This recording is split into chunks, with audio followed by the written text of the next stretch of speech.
Jawahar Nagar police station పరిధిలో విషాదకర ఘటన చోటు చేసుకుంది.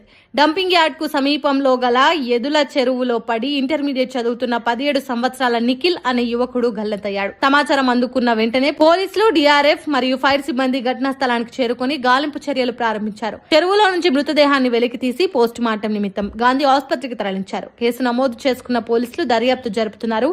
మృతి చెందిన యువకుని కుటుంబం జవహర్ నగర్ పోలీస్ స్టేషన్ పరిధిలో ఎల్లారెడ్డిగూడలో నివాసం ఉంటున్నట్లు తెలిపారు. ఈ సందర్భంగా జవహర్ నగర్ సిఐ సైదులు మాట్లాడుతూ ఎండాకాలం సందర్భంగా పిల్లలు ఈత కొట్టడానికి, రీల్స్ చేయడానికి చెరువుల వద్దకు వెళ్లి ఇలా మృతి చెందడం జరుగుతుందని, ఈత రాకపోవడంతో చెరువులో పడి మృతి చెందడం ఎంతో బాధాకరమని, ఇలాంటి ఘటనలు జరగకుండా తల్లిదండ్రులు పిల్లల పట్ల జాగ్రత్త వహిస్తూ పిల్లలను బయటకు వెళ్లకుండా తగు జాగ్రత్తలు తీసుకోవాలని సూచించారు.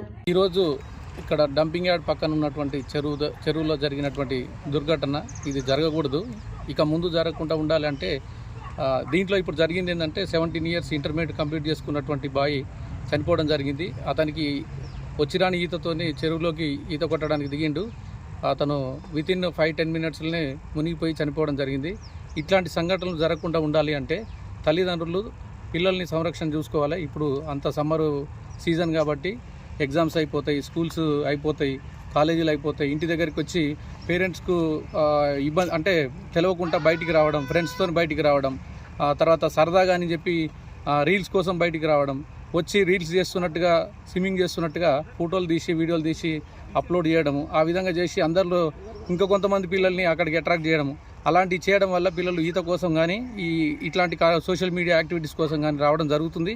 అలాంటివి జరగకుండా ఇట్లాంటివి వచ్చి చనిపోకుండా ఉండాలి అంటే తల్లిదండ్రులు జాగ్రత్త తీసుకోవాలి. పిల్లలు ఎటుపోతున్నారు, వాళ్ళ యొక్క నడవడిక ఏ విధంగా ఉంది, వాళ్ళ ఫ్రెండ్స్తో పోతున్నారా, ఎటు పోతున్నారు, చెరువుల దగ్గర పోతున్నారా, కుంటల దగ్గర పోతున్నారా, క్వారీల దగ్గరికి పోతున్నారా అనేది పిల్లల్ని చూసుకోవాల్సిన బాధ్యత తల్లిదండ్రులదే. పిల్లలకు కూడా హెచ్చరిక, మేము పోలీసు వాళ్ళ తరపున ఎట్టి పరిస్థితుల్లో పిల్లలు తల్లిదండ్రులకు చెప్పకుండా ఇంట్లో నుంచి బయటికి రాకూడదు. మీకు ఏదైనా ఉండాలి అంటే పిల్లల తల్లిదండ్రుల సమక్షంలో ఆ స్విమ్మింగ్ పూల్స్ దగ్గరికి వెళ్ళి సరైన ఈత నేర్చుకోవాలని చెప్పి కోరుకుంటూ ఈరోజు జరిగినటువంటి దుర్ఘటన మీద విచారం వ్యక్తం చేస్తున్నాను. జవహర్ నగర్ పోలీస్ స్టేషన్ దగ్గర. సార్, ఇటువంటి ఘటనలు పునరావృతం కాకుండా ఎటువంటి చర్యలు తీసుకుంటారు? ఇక్కడ ఆల్రెడీ గతంలో జరిగినటువంటి విషయాల్ని దృష్టిలో పెట్టుకొని స్వచ్ఛంద సంస్థలు కానీ, గవర్నమెంట్ తరఫున కానీ ఫెన్సింగ్ ఏర్పాటు చేయడం జరిగింది.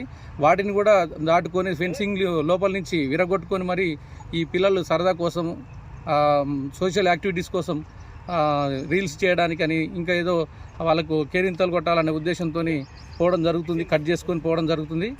ఇలా జరగకుండా ఉండడానికి మా వంతు జాగ్రత్తగా మేము అవగాహన కోసం ఎప్పటికప్పుడు పర్యవేక్షణ చేస్తుంటాం. ఈ ఫెన్సింగ్ కట్ చేయకుండా మరియు ఫ్లెక్సీలు కూడా ఏర్పాటు చేస్తాము. త్వరలో వితిన్ 1-2 డేస్లో అవగాహన కార్యక్రమం కల్పిస్తాం. Thank you.